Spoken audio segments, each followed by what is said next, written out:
Hello all, I'm Abbas. నేను ఈ వీడియోలో నా లైఫ్ ఆఫ్టర్ ట్రిపుల్ ఐటీ అనమాట. నా 6 ఇయర్స్ జర్నీ అయిన తర్వాత ట్రిపుల్ ఐటీలో ప్రజెంట్ నేను ఏం చేస్తున్నాను, నేను ఆన్ క్యాంపస్లో ప్లేస్ అయ్యానా, ఆఫ్ క్యాంపస్లో ప్లేస్ అయ్యానా, అండ్ ట్రిపుల్ ఐటీలో ప్లేస్మెంట్స్ ఎలా ఉంటాయో చెప్తున్నాను.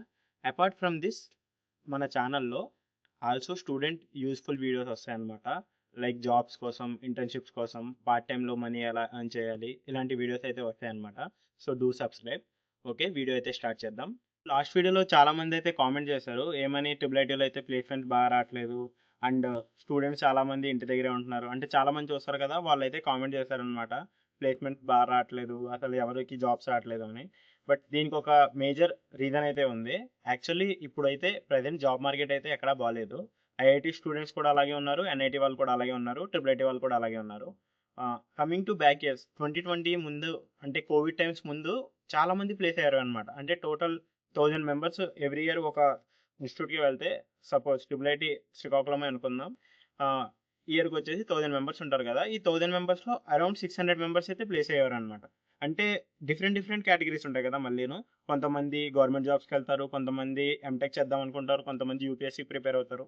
అలా చూసుకున్నా సరే చాలా ఎక్కువ మంది ప్లేస్ అయ్యేవారు అనమాట. 600 అని చెప్పను, బట్ గుడ్ అమౌంట్ అనమాట.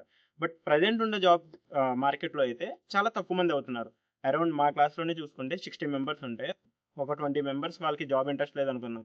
సపోజ్ వాళ్ళు యూపీఎస్సీకి ప్రిపేర్ అవుతున్నారు, ఎంటెక్ చేద్దాం అనుకుంటున్నారు, అండ్ కొంతమంది నార్మల్గా జాబ్ ఇంట్రెస్ట్లో ఉండదు కదా, బిజినెస్ చేసుకుందాం ఏదో ఒకటి అనుకుంటారు. మిగిలిన 40 మెంబర్స్లో 25 మెంబర్స్ అయితే మా క్లాస్లో అయితే ప్లేస్ అయ్యారు. కొంతమంది క్లాస్లో 15 మెంబర్స్ ప్లేస్ అవ్వడం అలా ఉందన్నమాట. అంటే గ్రాడ్యువల్లీ ప్లేస్మెంట్స్ అనేవి ప్రతి కాలేజ్కి తగ్గాయి, ఓన్లీ ట్రిపుల్ ఐటీకి అనే కాదు, ఐఐటీస్ కూడా తగ్గాయి, ఎన్ఐటీస్ కూడా తగ్గాయి, అన్ని కాలేజ్కి అయితే తగ్గాయి అనమాట.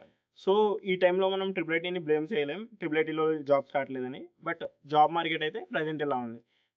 కమింగ్ టు నా ప్లేస్మెంట్ జర్నీ, నేను ఆన్ క్యాంపస్లో అయితే ఒక కంపెనీకి అయితే సెలెక్ట్ అయ్యాను. బట్ వాళ్ళు ఫైనల్ ఇయర్ లాస్ట్ దాకా అయితే నాకు ఆఫర్ లెటర్ అయితే పాస్ చేయలేదు. సో నేను ఆఫ్ క్యాంపస్లో అయితే ఒక కంపెనీ నాకు 2 మంత్స్ ముందే, అంటే గ్రాడ్యుయేషన్ అవ్వకముందే 2 మంత్స్ ముందే నాకు ఆఫర్ ఉందన్నమాట. ఆ కంపెనీలో అయితే నేను మేలో అయితే జాయిన్ అయ్యాను. ఇప్పుడైతే ప్రజెంట్ 1 ఇయర్ అవుతుంది బెంగళూరు వచ్చి నేను. సో కొంతమంది అయితే అలాగే చాలా టీచర్స్ ఇలాంటి కంపెనీస్ అయితే ఆఫర్ లెటర్ అనేది చాలా డిలే చేసేస్తాయన్నమాట. సీనియర్స్ కొంతమందికి ఇప్పుడైతే ఆఫర్ లెటర్, కాల్ లెటర్ వచ్చాయన్నమాట. చాలామంది మీన్స్ ఇప్పుడిప్పుడే జాయిన్ అయ్యారు, సూపర్ సీనియర్స్, మా సీనియర్స్ కూడాను. సో అలాగా కొన్ని కంపెనీస్ అయితే డిలే చేస్తున్నాయి. సో జాబ్స్ అనేవి మార్కెట్ వల్ల బాగాలేవు.